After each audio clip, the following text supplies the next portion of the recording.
Ma'am slide 1 open करें।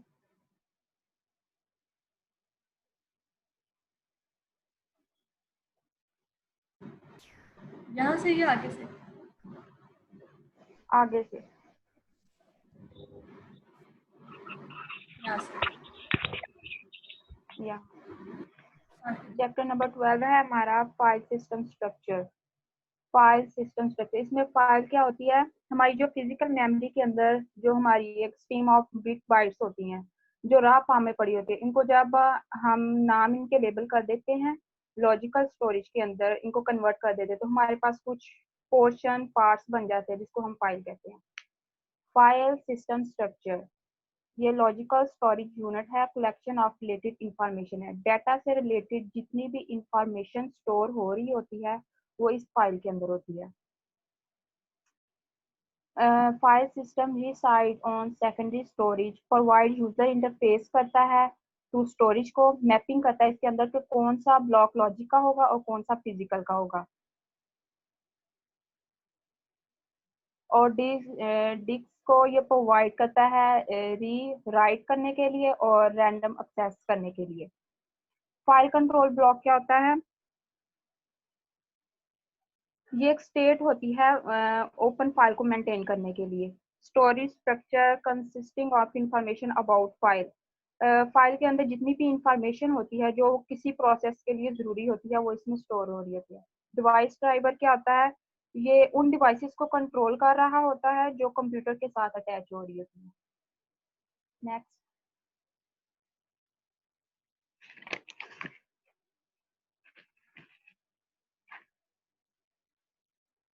Layer file system. Layer file system क्या होता है, ये ऑर्गेनाइज कर रही होती हैं स्टोरेज को डिस्क ड्राइवर पर। ये 6 लेयर्स हैं, application program, logical file system, file organization module, basic file system, IO control और डिवाइसेस। एप्लीकेशन प्रोग्राम क्या होती है, ये यूजर जो खुद प्रोग्राम बना रहे होते हैं स्पेसिफिक फंक्शन परफॉर्म कर रहे होते हैं। यूजर एप्लीकेशन प्रोग्राम में स्पेसिफिक फंक्शन यूजर परफॉर्म कर रहे होते हैं। मैम नेक्स्ट स्लाइड कर दें।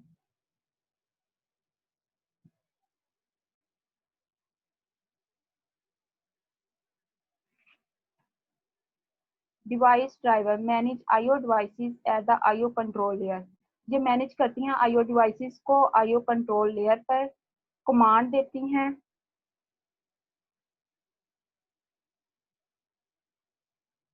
Give command like read drive 1 cylinder track 2 sector into memory location 102। ये इंटरफेस होती है सिस्टम और डिवाइस के दरमियान जो इंफॉर्मेशन को ट्रांसफर करती है डिस्क सिस्टम पे और मेन मेमोरी में। Basic file system, basic files is a give command like retrieve block 123 translate to device driver। ये हमें बताएगी कि हमने जो अपने डाटा को जहाँ पे रखा हुआ है अगर इसको दोबारा से रिट्रीव करना है तो वो ब्लॉक नंबर कौन सा है और इसको हम ट्रांसफर कैसे करेंगे। और buffer also manage memory buffer and cache, इसको बफर और कैशे मैनेज कर रहे होते हैं। बफर क्या होता है, जहाँ जिसने हमारा डाटा होल्ड किया होता है, और कैशे क्या होता है कि जो डाटा होल्ड किया हुआ है उसको यूज कैसे करना है। File organization module understand file logical address and physical block, ये ब्लॉक को अंडरस्टैंड करने के लिए होती है कि फिजिकल ब्लॉक का कौन सा एड्रेस है और लॉजिकल ब्लॉक का कौन सा एड्रेस है। ट्रांसलेट करती है logical blocks number two physical blocks number, बताती है कि हमारा फिजिकल ब्लॉक्स कौन सा है और फिजिकल ब्लॉक्स का नंबर कौन सा है जिस पे जाके हम अपने डाटा को देख सकते हैं। मैनेज करती है फ्री स्पेस को और डिस्क एलोकेशन को। डिस्क एलोकेशन क्या होता है कि हार्ड डिस्क में हमारी कितनी मेमोरी एलोकेट हो सकती है एक प्रोग्राम को देखने के लिए। नेक्स्ट, एक मिनट सबा इन तीनों में जरा डिफरेंस बताएं। डिवाइस ड्राइवर, फाइल सिस्टम, ये जो बेसिक वाला, और फाइल ऑर्गेनाइजेशन। स्लाइड से देख के नहीं बताना, वैसे बताएं कि क्या है इनमें, ओवरऑल क्या बताया आपने। मैम मतलब डिवाइस ड्राइवर जो उनकी होती है ना, ये हमारी जो फिजिकल डिवाइसेस होती हैं जो कंप्यूटर के साथ अटैच होती हैं, उनको कंट्रोल करता है। और बेसिक फाइल सिस्टम ये हमें कमांड देता है कि किस ब्लॉक पे जाके हम अपने डाटा को देख सकते हैं। अच्छा, और ये नीचे आपने बताया बफर और कैशे, इनमें क्या डिफरेंस है बफर और कैशे में? बफर में हमारा जो डाटा, बफर वो होता है जो हमारे डाटा को होल्ड करता है, और कैशे वो होती है जो डाटा होल्ड किया हुआ है उसको हमने यूज किस तरह करना है। बफर यहाँ पे वो है जब आप ट्रांसमिशन कर रहे हैं, जब आप ट्रांसफर कर रहे हैं अपने डाटा को server to sender to destination या फिर क्लाइंट टू सर्वर, कहीं पे भी दो मशीन के दरमियान कर रहे हैं, तो वो जो डाटा जा रहा है क्लाइंट के ऊपर पड़ा है या सर्वर के ऊपर जा रहा है, वो थोड़े टाइम के लिए जहाँ पे हमने होल्ड करना है वो बफर होगा, और कैशे वो होगा जहाँ पे हमारा वो डाटा जो कि फ्रिक्वेंटली यूज हो रहा है, जो कि बार बार से यूज हो रहा है, उसको हम कैशे में रख लेते हैं ताकि नेक्स्ट टाइम जब उसी डाटा के लिए रिक्वेस्ट आए तो वो हम कैशे से उठा कर दे दें, तो हमें दोबारा से सारा ओवरऑल सर्च ना करना पड़े। ठीक है, तो बफर जो है डाटा को होल्ड कर रहा है इन अ ट्रांजिट, उसकी ट्रांसमिशन के दौरान, जबकि कैशे जो है वो जो फ्रिक्वेंटली डाटा बार बार यूज हो रहा है उसको होल्ड कर रहा है, ताकि जब दोबारा से उसकी रिक्वेस्ट है, क्योंकि फ्रिक्वेंटली यूज हो रहा है, दोबारा से उसकी रिक्वेस्ट आए तो वो हमें दोबारा से सारा देखना ना पड़े कहाँ से उठा के देना है, तो यहीं पे पड़ा हो कैशे के अंदर, वहीं से फौरन हम उठा के दे दें। ठीक है, और ये फाइल ऑर्गेनाइजेशन मॉड्यूल के अंदर यहाँ पे ये बता रहे हैं कि यहाँ पे ट्रांसलेशन हो रही है, आपका लॉजिकल जो ब्लॉक नंबर होगा, जो लॉजिकल एड्रेस होगा ब्लॉक का, उसको जो ट्रांसलेट कर दिया जाएगा फिजिकल ब्लॉक नंबर के अंदर, जिससे हमें पता चलेगा कि हमारा एक्चुअल मेमोरी के अंदर ये डाटा कहाँ पे पड़ा हुआ है, ब्लॉक कहाँ पे पड़ा हुआ है। ठीक है, ठीक है, आगे नेक्स्ट स्टार्ट करें।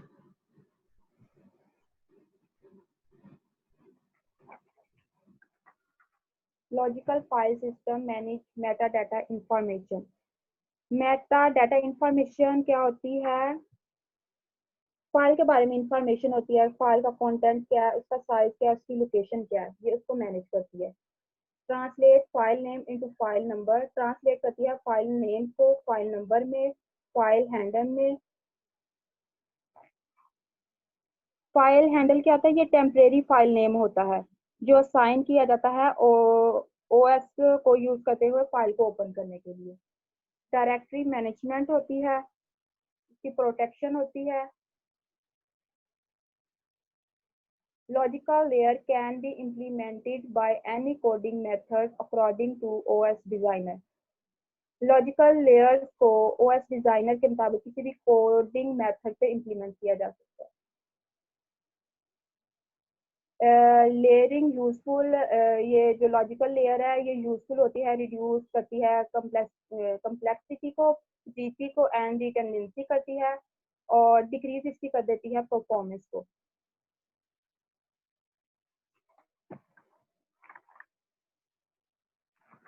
डिक्रीज कैसे करती है कि जब फाइल नेम को हमें सर्च करना होता है या फाइल नंबर हैंडल को सर्च करना है तो उसके दरमियान टाइम कंज्यूम हो रहा होता है, जिसकी वजह से उसकी परफॉर्मेंस डिक्रीज हो जाती है। नेक्स्ट। अच्छा, ये लॉजिकल फाइल सिस्टम, इसके अंदर क्या है, फर्स्ट लाइन पे लिखा हुआ है manage Meta data information. Just आपको ये बताती हूँ मेटा डाटा क्या होता है। मेटा डाटा होता है data about data, information about information, कि जो आपके सिस्टम के अंदर इंफॉर्मेशन पड़ी हुई है, जैसे मैं कहती हूँ मेरी फाइल ये वाली है, फाइल के अंदर कोई भी डाटा पड़ा हुआ है, उस डाटा से रिलेटेड डाटा जो है उसको मेटा डाटा कहते हैं, मतलब डाटा के बारे में जो डाटा होता है उसको मेटा डाटा कहते हैं। जैसे मैं कहती हूँ मैंने एक टेबल बना लिया, उस टेबल के अंदर इंफॉर्मेशन पड़ी हुई है, रोल नंबर ये है, स्टूडेंट का नेम ये है, ये सारी इंफॉर्मेशन होगी। अब जिस टेबल के अंदर वो पड़ी है उस टेबल से रिलेटेड जो इंफॉर्मेशन होगी वो मेटा डाटा होगी। मीन्स टेबल के नंबर ऑफ रोज कितनी है, टेबल के कॉलम्स कितने हैं, टेबल ने स्पेस कितनी ली हुई है, टेबल्स की कितनी डायमेंशन है, means data about data is the Meta data. ठीक है, तो यहाँ पे जो है ये सारा बता रहे हैं कि लॉजिकल फाइल सिस्टम क्या है, जो डाटा पड़ा हुआ है उससे रिलेटेड जो डाटा है उसके बारे में इंफॉर्मेशन हमें दे रहे हैं। ठीक है, तो इस तरह से थोड़ा सा ओवरऑल कॉन्सेप्ट दें, सिर्फ वो लाइंस को देख के बेसिक जरूर पढ़े, लेकिन थोड़ा सा इसका ओवरऑल कॉन्सेप्ट साथ साथ देते जाए। ठीक है, नेक्स्ट।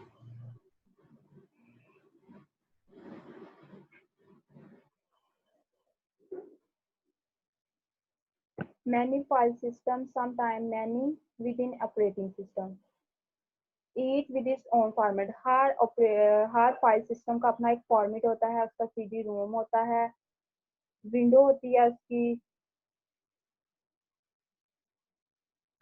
मैंने इसका बस इतना ही पता है।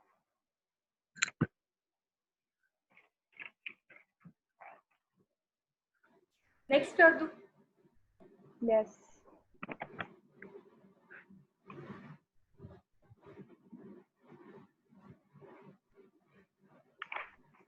File system implementations. We have system call at the API level. API application program interface. कि हम सिस्टम को एप्लीकेशन प्रोग्राम इंटरफेस पर कैसे कॉल कर सकते हैं, but how do we implement their function, इसके हम फंक्शन को इम्प्लीमेंट कैसे कर सकते हैं on disk and in memory structure. Disk पे भी कर सकते हैं और मेमोरी में भी कर सकते हैं। इसकी दो टेक्निक्स है, बूट कंट्रोल ब्लॉक और volume control block. Boot control block contain info needed by system to boot OSO from that volume। जब सिस्टम बूट कर रहा होता है तो सिस्टम को इंफॉर्मेशन चाहिए, वो सारी इंफॉर्मेशन जो होती है वो हमारी इस ब्लॉक में होती है, बूट कंट्रोल ब्लॉक में। वॉल्यूम कंट्रोल ब्लॉक, इसको हम सुपर ब्लॉक भी कह सकते हैं और NFTS में हम इसको मास्टर फाइल टेबल भी कहते हैं। टोटल नंबर ऑफ ब्लॉक, ये वॉल्यूम कंट्रोल ब्लॉक्स, ये हमें पार्टीशन के बारे में बता रहा होता है कि पार्टीशन कितनी है, इसका साइज क्या है, इसको कितनी फ्री स्पेस चाहिए, पॉइंटर, इसका मेमोरी एड्रेस कहाँ पे है। डायरेक्टरी स्ट्रक्चर, जो डायरेक्टरी स्ट्रक्चर्स होते हैं वो इन फाइल्स को मैनेज करते हैं। Names and inode number.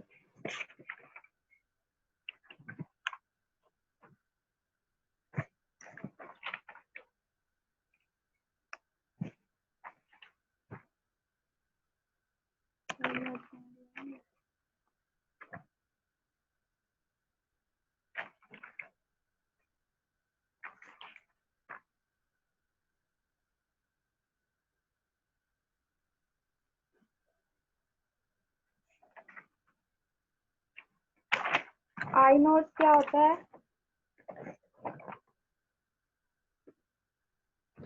ये यूनिक्स का स्टाइल फाइल सिस्टम है जो कि स्टोर करता है एट्रीब्यूट को डिस्क ब्लॉक पे लोकेशन जो कि ऑब्जेक्ट डेटा के लिए होती है।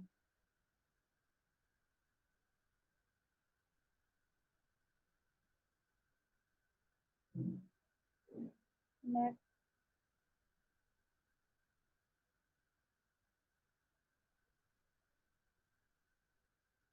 Pre file file control block contain many details about the file. जो पहले से बनी हुई फाइल होती है, FCB उस फाइल के मतलब डिटेल्स देता है। IO node number, permission, size, date. IO node number देता है, परमिशन देता है, इसका साइज क्या है, डेट क्या है। NFTS store into in master file table using relation DB structure। Ma'am इस लाइन की समझ नहीं आई। और ये टेबल है कि जब कोई फाइल को शो करना है तो पहले फाइल से परमिशन, अगर कोई फाइल का रेट करनी है तो पहले उससे परमिशन ली जाएगी। अगर वो परमिशन देता है तो फिर नेक्स्ट उसकी डेट, क्रिएट, एक्सेस या रीड राइट जो भी करना वो होगा, फिर फाइल ऑनर होगा, फिर फाइल का साइज होगा, फिर फाइल डाटा ब्लॉक्स होंगे और पॉइंटर जहाँ पे उस ब्लॉक का एड्रेस होगा उसको शो करेगा।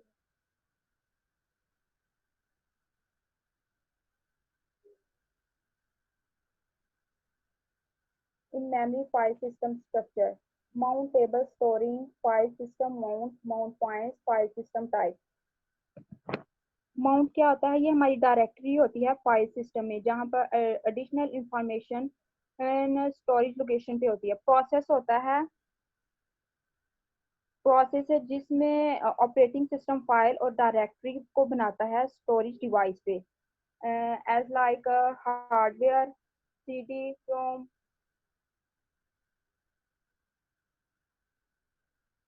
मैम ये नेक्स्ट टेबल शो करो। मैम इसकी मुझे समझ नहीं किया ये कैसे है।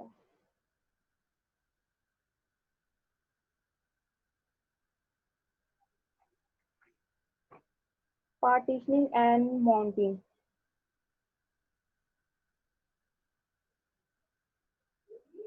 पार्टीशनिंग क्या होता है? Logical division of hard disk. Hard disk होती है जो इसको ट्रीट करता है ओएस और फाइल सिस्टम को एक सेपरेट यूनिट के तौर पर। पार्टीशनिंग में इसकी एग्जांपल ऐसे है, जैसे मेन मेमोरी को डिवाइड किया जाता है इन इक्वल डिफरेंट साइज और पार्ट में।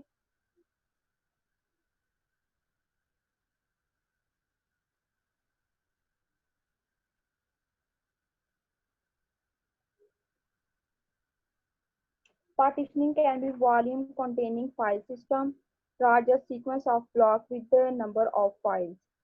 इसमें root partitioning होती है, contain OSO, other partition hold, other OCs, other file system और भी रहा। रूट पार्टीशनिंग में क्या होता है? ये स्टार्ट होती है हाइपरविजन से एंड एक्सेस करती है डिवाइसेस को और मेमोरी को डायरेक्टली। हाइपरविजन क्या होता है? जो वर्चुअल मशीन को क्रिएट और रन कर रहा होता है। और ओसीएस क्या होता है? ये पोर्टेबल डिवाइसेस के लिए डेवलप किया गया है, टच स्क्रीन के लिए डिजाइन किया गया है इसको।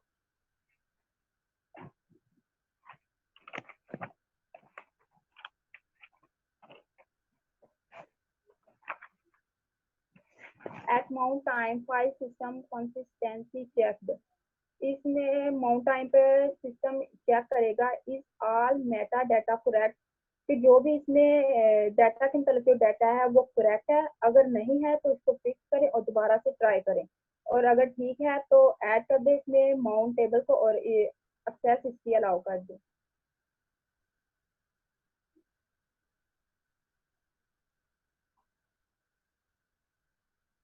Virtual file system.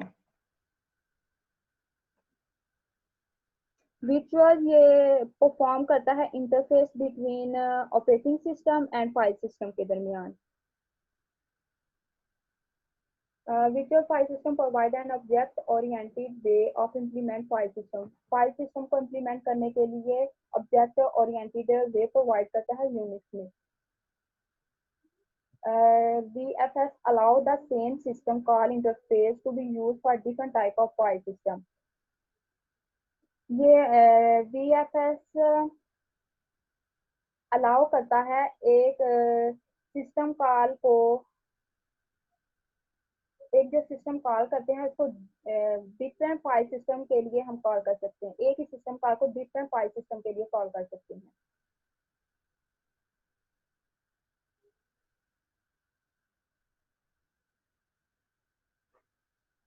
Implement V node which hold I node और network file detail. V node क्या होता है? हमारी वर्चुअल नोड होती है। इसका पर्पस क्या होता है? ये प्रोसेस को इस्टेब्लिश करता है, ऑथराइज करता है डाटा को फॉर रिमोट इंस्टेंस के लिए। और आई नोड ये हमारी आई नोड यूज किया जाता है इंफॉर्मेशन को स्टोर करने के लिए अबाउट फाइल। फाइल का मतलब जितनी भी इंफॉर्मेशन होती है उसको स्टोर करने के लिए यूज होता है और इसकी यूनिक आईडी होती है।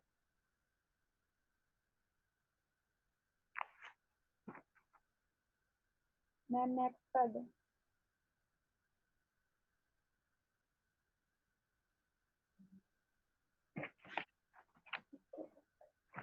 virtual file system.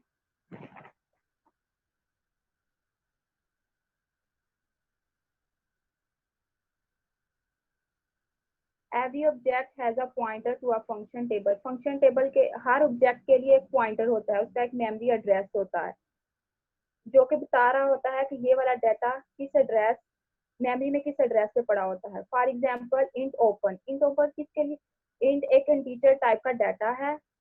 ये इंट ओपन ये बता रहा होता है कि हमने फाइल को ओपन करना है। इंट क्लोज जो फाइल हमने ओपन की ऑलरेडी ओपन की हुई है इसको क्लोज करने के लिए। S I S T read ये फाइल को रीड करने के लिए। S I S T right ये फाइल को राइट करने के लिए। Int map memory map of file. Memory map क्या होती है? ये असाइन करती है, ये असाइन करती है direct byte for byte correlation with some portion of file. और इसका साइज होता है विच फाइल सिस्टम इंप्लीमेंट का साइज होता है 2 GB से लेके ऑन 64 बिट तक।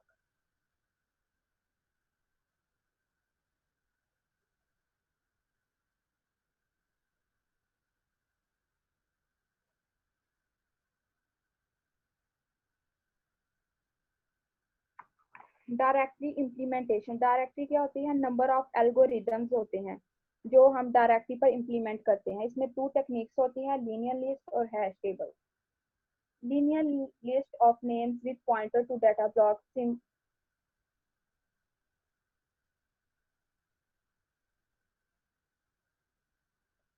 ये एक सिंपल प्रोग्राम है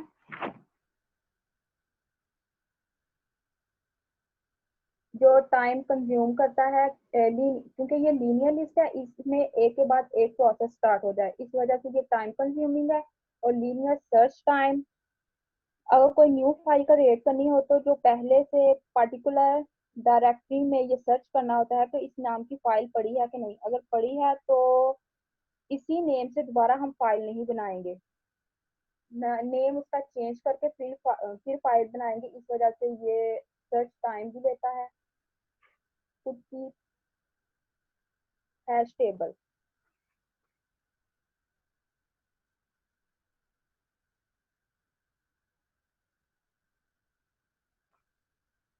linear list which hash data structure.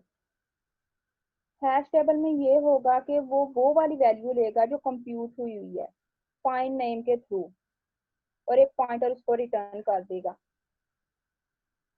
Pointer return कर देगा लीनियर लिस्ट को, जिससे डायरेक्टरी सर्च टाइम जो है वो डिक्रीज हो जाएगा।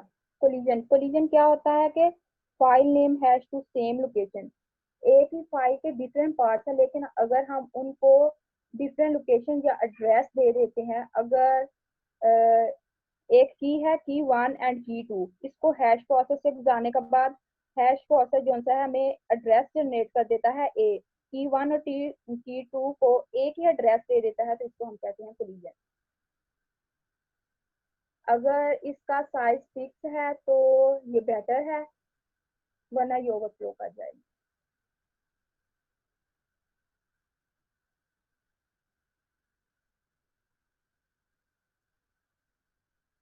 यहाँ पे इन्होंने कहा है लीनियर सर्च में जो है ये ज़्यादा टाइम लेगा और हैश में जो है ये सर्चिंग टाइम कम हो जाएगा।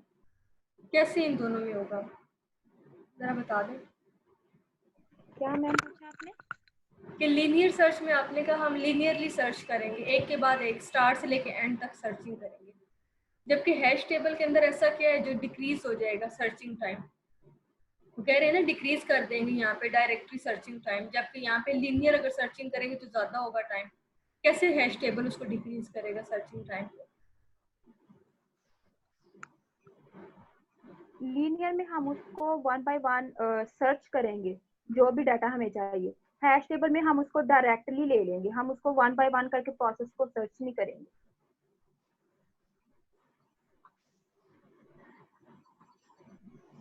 हैश टेबल मैंने आपको पहले ही पढ़ाया हुआ है, और linear, sequential, non linear, hash table और ये वाली सारी टर्म्स तो हम लोग पढ़ चुके हैं। सबा के अलावा बाकी लोग भी क्लास में, वो बताएं ज़रा इसका थोड़ा क्या समझ आ रही है आपको?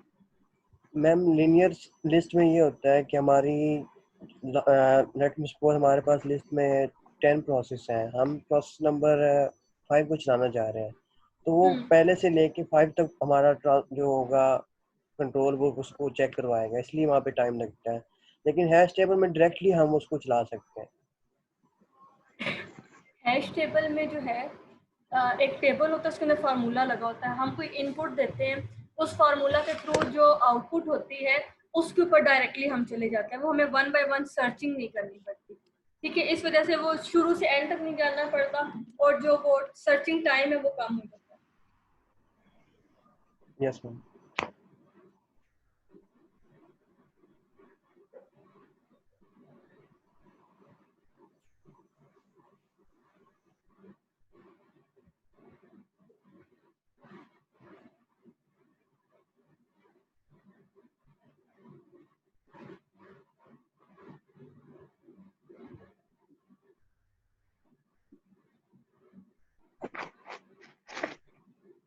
सब आगे करूँ स्लाइड यहाँ से?